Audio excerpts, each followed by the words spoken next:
ኢትዮ ቴሌኮም ለአይሾ ስፒድ ለሰጠው ለኢትዮጵያ ጉብኝት መግለጫ ስጡ ቢባሉ ምን የሚል ይመስላችኋል?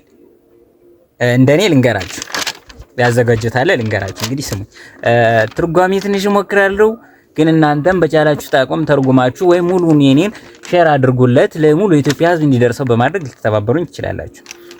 እሺ ልቀጥል። ውድ አይሾ ስፒድ፣ እኛ የኢትዮጵያ ኢትዮ ቴሌኮም የምናስተላልፈው ኢንተርኔት መጠን ከ5G በላይ አይደለም። ይህም ማለት አንተ ላይቭህን ለማስተላለፍ ወደኛ ሀገር እንዲሁም ለጉብኝት ሀገራችን ለማስተዋወቅ ስለመጣ እናመሰግናለን። በዚሁም የተነሳ ሙሉ ህዝቡን የዛን ቀን አንተ እንደመጣህ እንዘጋውና አንተ ትጠቀማለህ ማለት ነው። ለህዝቡ እንዳታስብ፣ ችግር የለውም። ቀጣይ አንተ ወደ ሌላ ሀገር ዙርህን ስትቀይር እነሱ ይከፈትላቸዋል፣ ሪከርዱን ማየት ይችላሉ። ወደ እንግሊዘኛ ልቀይርልኝ። we hang in Ethiopian people's network and you transmit your life and then cut see people don't worry በመሆኑ ማናውቀውን ስታርሊንክ የተባለ መሳሪያን ስላሳወቀን በኢትዮ ቴሌኮም ስም እናመሰግናለን። ሁለተኛው ደግሞ የኢትዮጵያ ህዝብ አይሾ ስፒድ እስከሚሄድ ድረስ ዳታ ማብራት አይችልም። እንግዲህ ይሄው ከወጡ ግዳጆች መካከል ሁለተኛው ነው።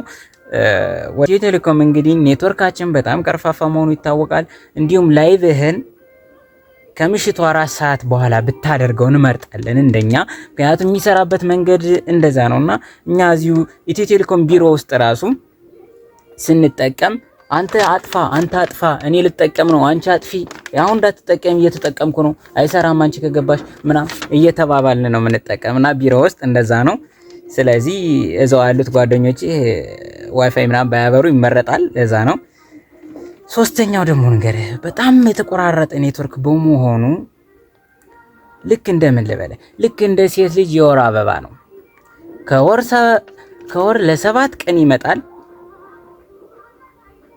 ለወር ይጠፋል። በቃ ይሄ ነው ኢትዮጵያ ኔትወርክ ማለት።